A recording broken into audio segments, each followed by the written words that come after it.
أوتريخت هي من أقدم المدن الهولندية، وتعتبر عقدة وصل مهمة بهولندا كمواصلات، لأنه هي تقع بالوسط، وسط هولندا تماماً. فيها أكبر ستيشن بالعالم حالياً، عم يبنوها لتصير أكبر ستيشن بالعالم. تعدادها تقريباً 353 ألف نسمة. شعبها طيب راقي محترم متعاون جداً. وفيها الدوم تورن اللي هو برج الدوم بيسموه، هو برج قديم جدا وجنبه كان كنيسة، كانوا سوا بالزمانات بس بعدين بحكم زلزال أو كارثة طبيعية انفصلوا.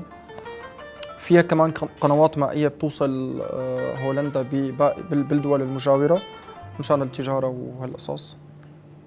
بالنسبة لي كتير حبيتها لهي المدينة لأنه هي فيها التاريخ والمدن القديمة أنا بحبها، وبشكل أو بآخر بتذكرني بالشام كونه أنا جاي من الشام، وكوني أنا عاشق لشيء اسمه الشام القديمة وكل شيء حجر وقديم. بحس هذا الحجر بيحكي قصص كتير. بس كون هيك مخنوق ومتضايق من الغربة ومن هاي القصص بنزل بتمشى بالأودة خراخت، بشوف الحجار القديمة، بشم ريحتها، بشم فيها ريحة الشام.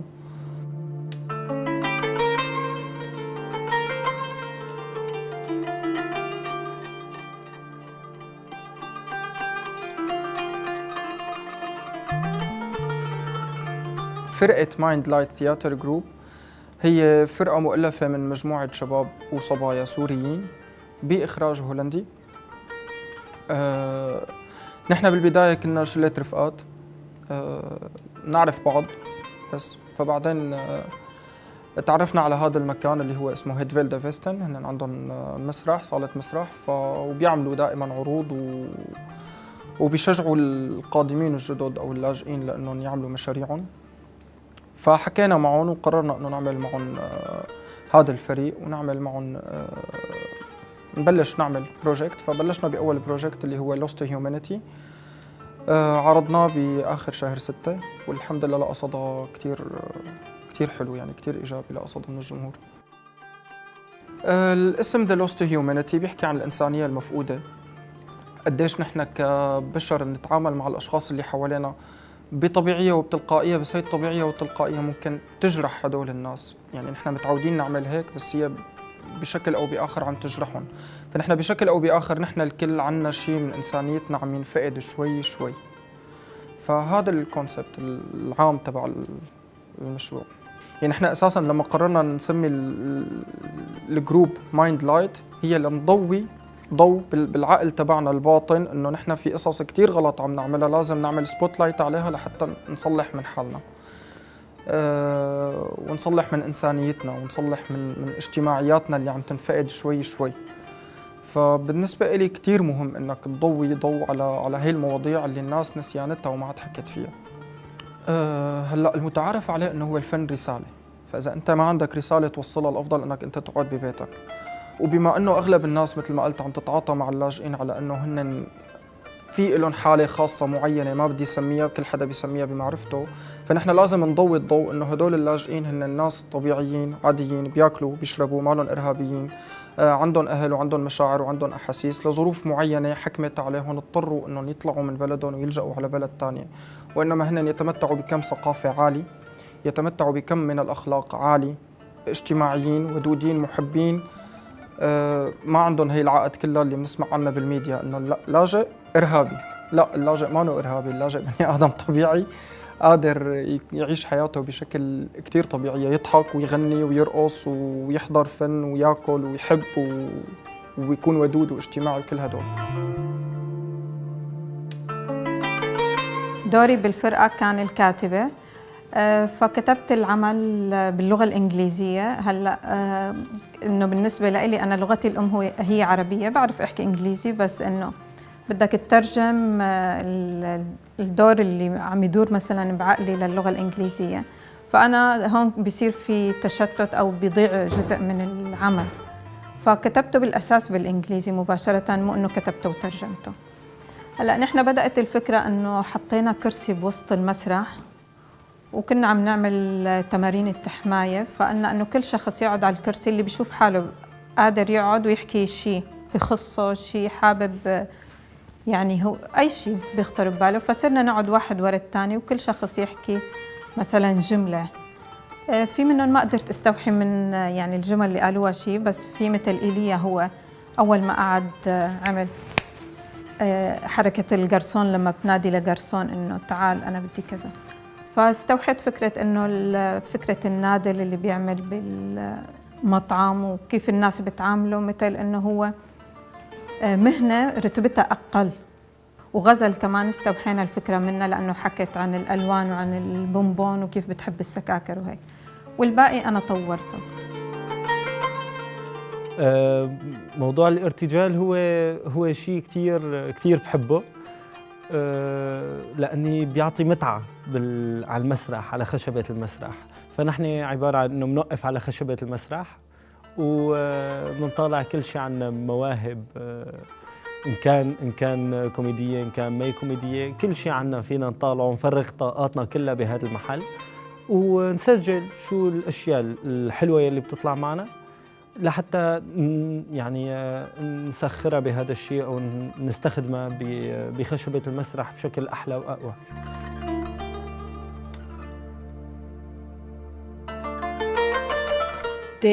De team wat jullie straks gaan zien is langzaam hier binnengelopen.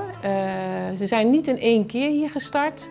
Wij zijn 2 jaar geleden, denk ik ongeveer, of misschien al 3 jaar geleden, gestart met een toekomstacademie hier.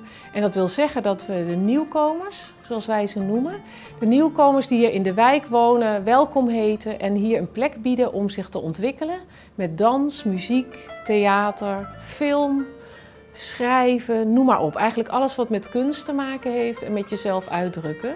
En deze groep is binnengelopen, bij verschillende groepen eigenlijk. En die hebben elkaar gevonden en daar is een theatergroep uit ontstaan. En daar heeft zich een danser en een theatermaker uit deze wijk, die hebben zich verbonden aan deze groep. En die zijn mee gaan doen. Dus het is een groep ontstaan met verschillende nationaliteiten eigenlijk ook. Nou, de voorstelling, of wat bijzonder aan de voorstelling is dat die helemaal zelf gemaakt is. De teksten zijn zelf geschreven en eigenlijk heeft iedereen ook een persoonlijk verhaal verteld. En dat is best bijzonder. Het is dus niet een tekst die bestond, maar ze zijn zelf aan de slag gegaan met eigen verhalen. En daarbij hebben ze dan een verhaalvorm gemaakt of een theatervorm gemaakt die weer een soort abstractie brengt, waardoor het een interessant toneelstuk is geworden. Waar veel mensen een emotie bij kunnen voelen, een verhaal uit kunnen halen en iets aan kunnen beleven.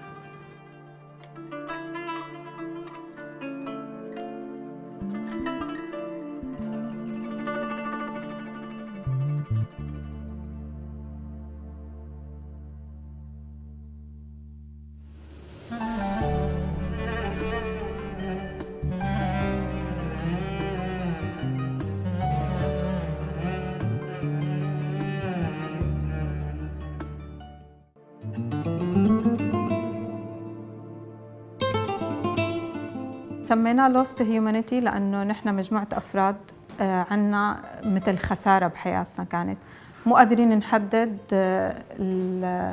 الايدنتيتي تبعنا، شخصياتنا، مين نحن، شو اسمنا. فكانت الأسماء الشخصيات هي ما في اسم، يعني مو أنا اسمي بالمسرحية رندا أو اسم تاني، كان أنا اسمي لاجئة، الشخص الثاني كان اسمه جد، الطالب، الصبية. هيك كانت الأسماء هي الجنرال، أسماء عامة ما لها محددة، لأنه حبينا العمل ينطبق كمان ما يكون مخصص فقط للسوريين، يعني يكون انترناشونال فيك تقول. الشخصيات 7 شخصيات، شخصيتين غير مرئيتين، يعني أنت ممكن وأنت عم تتابع المسرحية تتوقع بأي لحظة إنه البوس اللي هو المدير إنه تشوفه بأي لحظة، بس هو ما بيظهر. هو بيمثل السلطة، أي سلطة أنت بتخاف منها. إذا أنت شخص متدين فبتكون هاي السلطة الدينية أو الخوف من الله.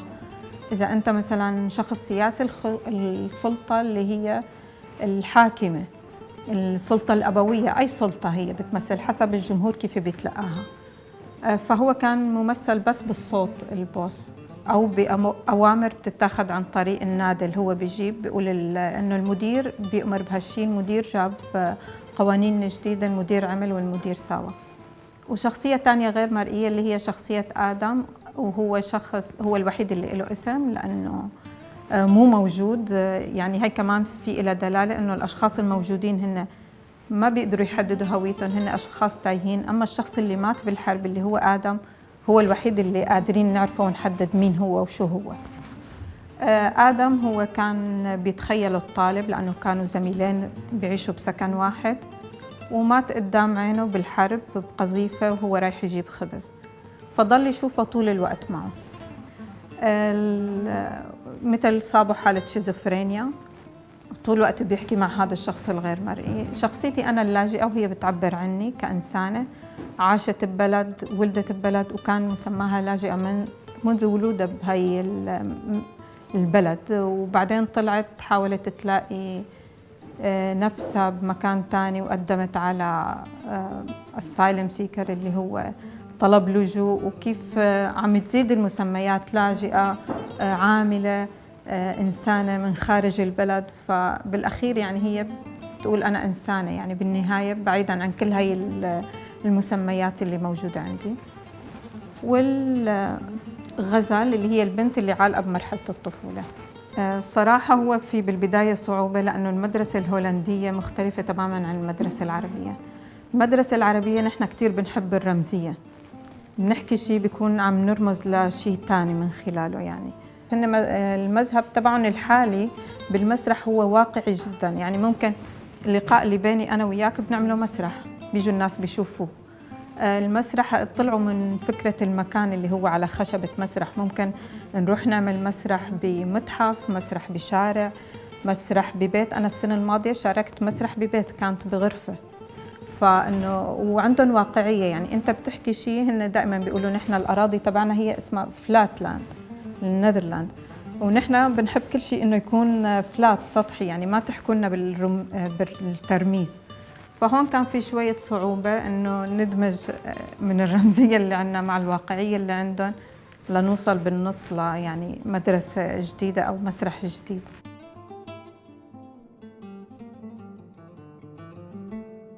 دوري كدور هو فيه جانب حلو، فيه جانب ببكي.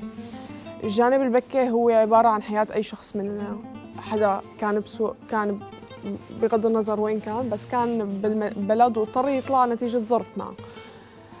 لما طلع كان صغير وضل عالق بهذا حب الطفولة، فيك تقول. الشيء الحلو كانت إنه ذكريات طفولته كتير حلوة، كتير مبسوط، كتير كان هو الولد اللي كتير مختلف عن الباقي. كان العالم إذا هو كان الشخص اللي يطلع بإرادته خارج القطيع، يعني فيك تقول إذا هو عم يسبح العالم بالمسبح هو كان يقول لا أنا بدي أروح أكل كانديز. الشيء المضحك، الشيء الإيجابي من القصة كانت كتير حياتي. كنت دايماً هيك، دايماً أنا الشخص اللي كتير خارج نطاق القطيع. وبنفس الوقت الشيء المحزن ما فيني أقول لك مانو من حياتي، ولكن أنا ما كنت كتير متأثرة بهذا الموضوع لما طلعت من سوريا.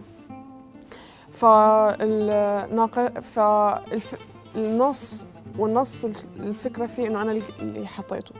لما اجيت على المسرحية ما كان لي هداك الدور الكبير، والكاتبة رندا قالت لي إنه أنت معك الصلاحية تعملي اللي بدك إياه، لأنه أنا ماني ممثل، أنا كنت شخص حابب يجرب شغلة جديدة بالحياة، وهني كانوا بدهم هاي العفوية اللي عندي. فأنا قلت لهم إنه أنا بعمل بدكم إياه بس بطريقة أعطوني صلاحيتي. فرندا أعطتني الصلاحية وأنا عملت هذا الشيء من عقلي، كنت عفوية بكل شيء. فأنا كان الشخص الوحيد اللي ما بده يمثل، اللي ما عنده شيء، اللي ما كتير لازم ينتبه إنه أوه لازم ما أحكي هيك، لا، كانت هي عبارة عن كل شيء من قلبي. وكان المسرحية الأولى في اختلاف نوعا ما بالمسرحية الثانية، لأن أنا كان اللي بقلبي كنت عم بعطي القصة نفسها، بس في أحياناً بتختلف بعض الأشياء. Nou, ik denk dat de kunstwaarde is dat je eigenlijk toch met kunst ook dingen kan vertellen op een manier die veel meer raakt. Je kunt het gewoon vertellen in een gesprek, maar door de kunst van te maken raakt het aan veel meer vlakken. Want ik heb zelf gemerkt dat ik als publiek me ook kan verplaatsen op heel veel momenten. En dan heb ik helemaal niet dezelfde ervaring, want ik kom niet uit zo'n gebied en ik heb die dingen niet meegemaakt. Maar ik kan me toch verbinden met die mensen. En dat vind ik de waarde van kunst. Dus om het in een kunstvorm te zetten. Dat het toch uit een verhaal, of ja, ik weet niet, er komt een laag bij die dieper gaat. Okay, everybody. have this stuff for you. So please, make a queue to choose what you want. Hurry up, guys, come on! What do you have? I have this for me. Yes. And this for Adam. Adam. Yeah.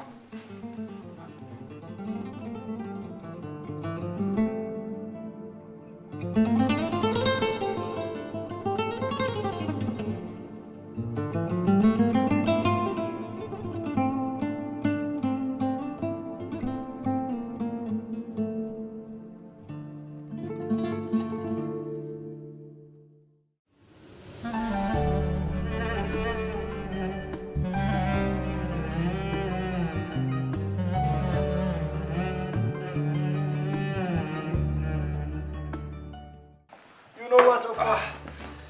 Thank you. You really become bold, man. أنا دوري هو الويتر يلي هو الخادم. كان دوري نوعا ما حلو حبيته. فيه شو نوع من الكوميديا اللي بتخصني ما بقدر بدونها.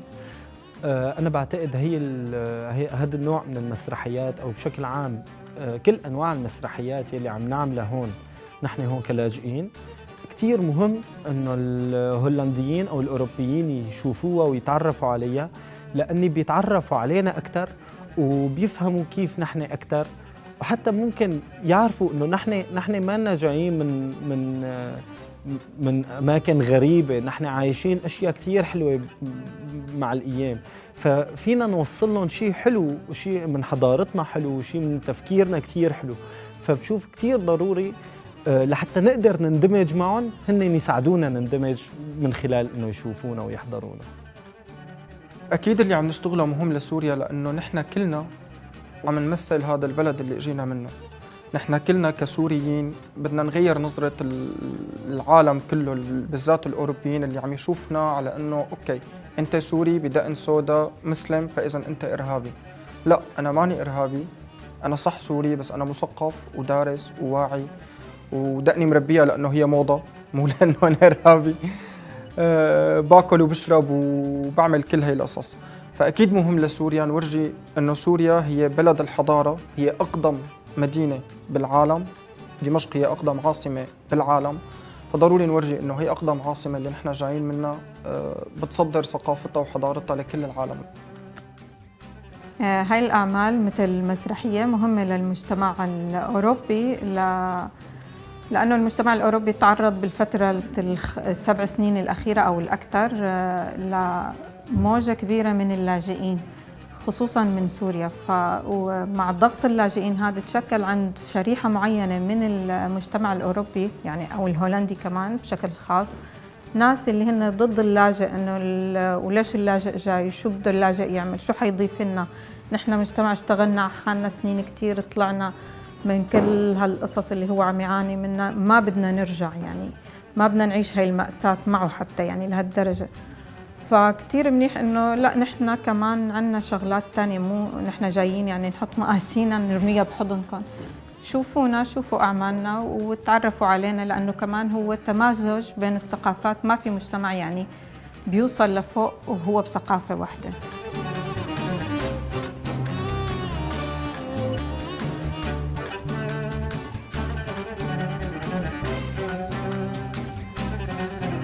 لما اجيت على هولندا من سنتين تقريبا كان الكل بيطلع علي انه لاجئ عايش ظروف صعبة، وخاصة انه انا بعد ما اجيت بشهر استشهد رفقاتي، فكانت صدمة كتير كبيرة بالنسبة لشخص بعمري فيك تقول. كانوا دائما يطلعوا بهاي نظرة الشفاء، وانا اكثر شيء بكرهه انه حدا يطلع لي بنظرة شفاء، ان انا ما برح الشفاء، انا صح في شيء صعب مرق بحياتي بس ما تطلع علي شفاء. كان عندي كتير حلو انه كتير في مسارح وكتير كان في مسرحيات وكتير في ادوار انه نحن اللاجئين اللي تعرضنا لظلم وجينا لندور على حياة الحلوة. انا كان بدي شيء ثاني، كان بدي انه صح طلعت وصح في حزن بس انا كنت كثير مبسوطة.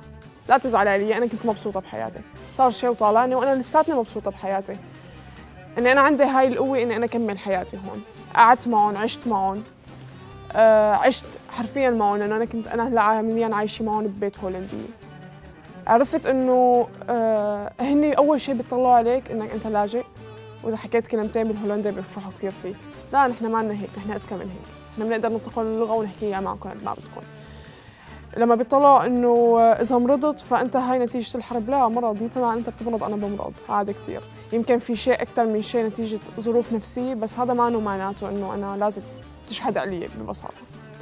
كنت كثير أكره إنه لما يشوفوا بالجريدة حدا مشارك يعتبر بأي شيء يكتبوا وجود اللاجئين، ما نحن بشر قبل اللاجئين، لا تعاملني بهاي الطريقة. فكان أنا بطريقتي لما أنا عم بكون شخص عفوي، كان الدور الوحيد اللي أنا يعني كان من الأدوار اللي أنا بس حدا يطلع فيه أنا عم يضحكوا. أنا كثير كنت أنبسط إنه عم تضحك، إيه، لأنه أنا هيك حياتي.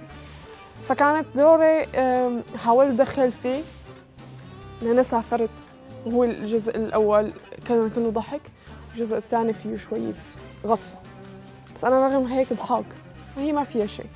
ولما بتكمل أنت يعني أنا ضحكتك زعلتك ورجعت كملت طبيعي حياتي، ما هي هنا هيك. إجباري أي إنسان بيمر بمنخفض بعد بيطلع بتلي، فهاي.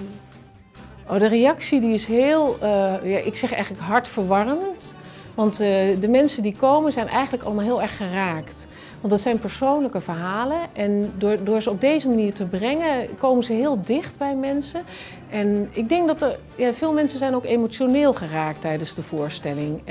En ook deze verhalen wil je niet de hele tijd vertellen, maar door ze op toneel te brengen krijg je toch meer begrip voor de achtergrond van mensen.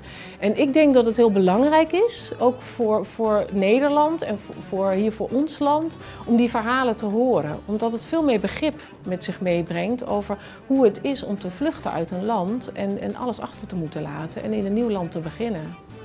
Ja, ik hoop dat ze doorgaan en dat ze zich verder gaan ontwikkelen. Want ik denk dat er ook nog heel veel te ontwikkelen valt. Je kunt natuurlijk nog heel veel meer werken aan acteren, aan vormgeving, aan de beweging in de stukken. Je kan nog veel verder ontwikkelen. En ik hoop dat de groep dat gaat doen. En ook misschien nog andere verhalen of via andere mensen andere verhalen op het toneel gaat zetten. Dus ik hoop dat ze doorgaan. Dat ze bij elkaar blijven, misschien ook nieuwe mensen uitnodigen, maar dat ze verder gaan. En dat ze niet vertrekken of stoppen. هاي الفرقة وجدت لحتى تعمل سبوت لايت مثل ما سميناها، هي مايند لايت، فلحتى تعمل سبوت لايت على عقولنا كلنا، حتى نحن اللي عم نشتغل بتضوي لنا شيء بعقولنا، وتصحي فينا شوي ضميرنا اللي شوي عم يموت شوي، وإنسانيتنا اللي عم تنفقد شوي. فنحن دائما بندور على المواضيع الإنسانية اللي نحكي فيها، فهي الكونسبت تبع الفريق. فنحن غالبا أي عمل حنعمله حيكون في بعد إنساني ومسج إنسانية بدنا نوصلها. فهي الكونسبت تبع الفريق. هلا وين بده يوصل الفريق بعد فترة، خلينا نقول بعد 5 سنين، اللي أنا شايفه إنه إن شاء الله بنوصل لمراحل، يعني الله يوفقنا ويقدرنا نوصل لمراحل كتير مهمة، لأنه الشيء اللي عم نشتغل عليه والنتيجة اللي أخذناها من أول عرض هي كانت كتير منيحة الحمد لله. يعني نحن راضيين عن النتيجة، فإذا استمرينا بهذا الوضع نوصل للمراحل اللي نطمحها إن شاء الله.